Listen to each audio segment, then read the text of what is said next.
चलो दोस्तों, थोड़ा हिंदी साहित्य का प्रश्न पढ़ लेवा। अरे बैठे बैठे के करा तैयारी करा, थोड़ो बहुत तैयारी कर से जना बेड़ो पार लाग सी। तो चलो हिंदी साहित्य का प्रश्न पढ़ा। देखो जी, पहला प्रश्न है, आचार्य हजारी प्रसाद द्विवेदी का जन्म कब और कहाँ हुआ? आचार्य हजारी प्रसाद द्विवेदी का जन्म 1907 ईस्वी में बलिया जिले के आरत दुबे का छपरा गांव में हुआ। तो 1907 में आरत दुबे का छपरा गांव में आचार्य हजारी प्रसाद द्विवेदी जी को जन्म हुआ। आचार्य हजारी प्रसाद द्विवेदी जी के पिताजी का क्या नाम था? श्री अनमोल द्विवेदी था। आचार्य हजारी प्रसाद द्विवेदी जी के पिताजी का नाम अनमोल द्विवेदी था। आचार्य हजारी प्रसाद द्विवेदी जी की माता जी का क्या नाम था? श्रीमती ज्योतिषमती देवी था। आचार्य हजारी प्रसाद द्विवेदी जी की माता का नाम श्रीमती ज्योतिषमती देवी था। आचार्य हजारी प्रसाद द्विवेदी का मूल नाम क्या था? बैजनाथ था मूल नाम। आचार्य हजारी प्रसाद द्विवेदी का मूल नाम बैजनाथ था। आचार्य हजारी प्रसाद द्विवेदी का नाम हजारी प्रसाद क्यों रखा गया? उनके पिताजी को किसी मुकदमे में 1000 रुपये की प्राप्ति हुई, तभी इनका नाम हजारी प्रसाद रख दिया गया। तो हजारी प्रसाद इसलिए रखा गया कि उनके पिताजी को किसी मुकदमे में 1000 रुपये की प्राप्ति हुई थी, इसलिए इनका नाम हजारी प्रसाद रख दिया। चलिए, आचार्य हजारी प्रसाद द्विवेदी को पद्म भूषण अलंकार कब मिला? 1957 में इनको पद्म भूषण अलंकार मिला था। आचार्य हजारी प्रसाद द्विवेदी को पद्म भूषण अलंकार है 1957 में मिला। शिरीष के फूल किसका निबंध ललित निबंध है? तो शिरीष के फूल है वो किसका ललित निबंध है? तो आचार्य हजारी प्रसाद द्विवेदी का ललित निबंध है शिरीष के फूल। याद हो गया होगा, फोटोज भी देख लेना। चलिए, शिरीष के फूल नामक ललित निबंध आचार्य हजारी प्रसाद द्विवेदी की किस रचना में संकलित है? कौन सी रचना है जिसमें संकलित है? तो ये कल्पलता में संकलित है। आचार्य हजारी प्रसाद द्विवेदी के उपन्यास रचनाओं का नाम बताइए कि उपन्यास रचनाएं बतानी है अपने को। तो बाण भट्ट की आत्मकथा। दोस्तों, ये आत्मकथा नहीं है, ये क्या है? उपन्यास है। उपन्यास है, आत्मकथा नहीं है। अनामदास का पोथा आचार्य हजारी प्रसाद द्विवेदी की का उपन्यास है। चारुचंद्र लेख, ये भी आचार्य हजारी प्रसाद द्विवेदी का उपन्यास है। और सबसे महत्वपूर्ण है पुनर्नवा। इसको तो आप याद कर ही लीजिएगा, क्योंकि परीक्षा में ऐसा प्रश्न तो पूछा गया है और पूछा जा सकता है। आचार्य हजारी प्रसाद द्विवेदी के निबंध संग्रहों के नाम बताइए। तो निबंध संग्रह कौन कौन से हैं देखिएगा। अशोक के फूल मोस्ट निबंध है। कल्पलता और विचार और वितर्क। तो अशोक के फूल निबंध संग्रह, कल्पलता निबंध संग्रह, विचार और वितर्क निबंध संग्रह। कूटज भाई काफी मोस्ट निबंध है। और विचार प्रवाह है। तो कूटज निबंध भी है, निबंध संग्रह का नाम भी है। आलोक पर्व है। तो आचार्य हजारी प्रसाद द्विवेदी जी की रचनाओं के बारे में हम अध्ययन कर रहे हैं। हजारी प्रसाद द्विवेदी की आलोचना और साहित्य इतिहास की रचनाओं के नाम बताइए। आलोचना और साहित्य इतिहास की रचनाओं के नाम देखिएगा। हिंदी साहित्य की भूमिका, हिंदी साहित्य का आदिकाल।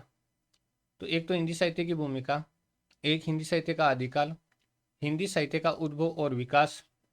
और अगली रचना हिंदी साहित्य का उद्भव और विकास, साहित्य का धर्म, साहित्य सहचर्य, और साथ ही साथ कालिदास की लालित्य योजना।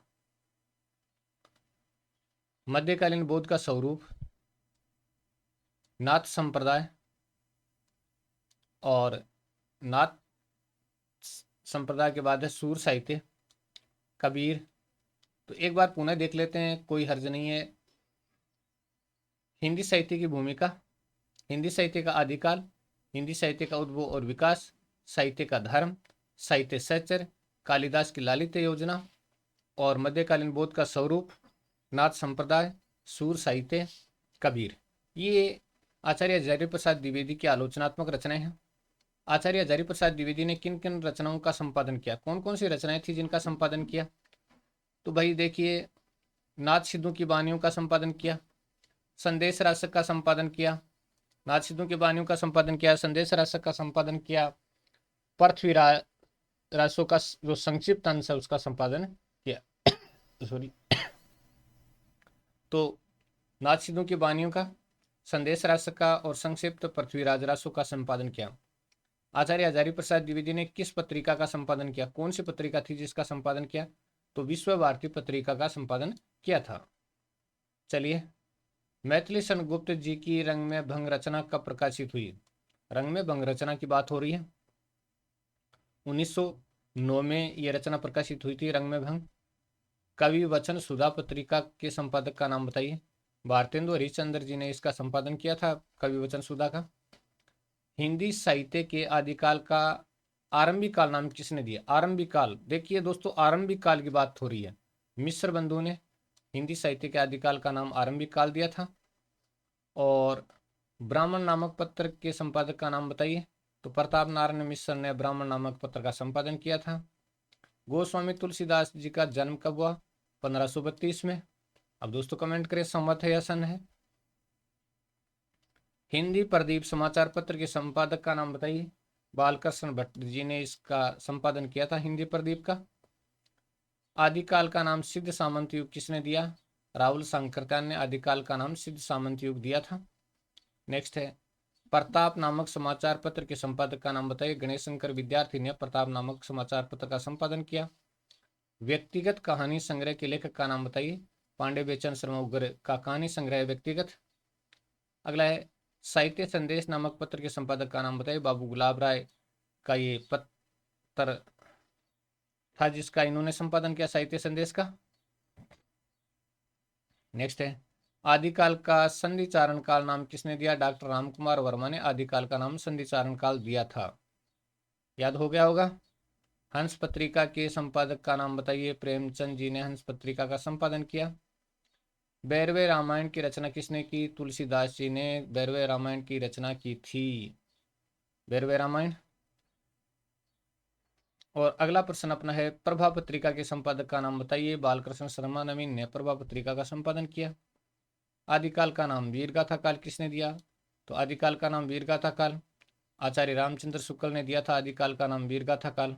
तो दोस्तों, आज का वीडियो आपको कैसा लगा? अच्छा लगा तो लाइक शेयर सब्सक्राइब कमेंट करें और अपने दोस्तों तक भेजें ताकि वो भी पढ़ें, आप भी पढ़ें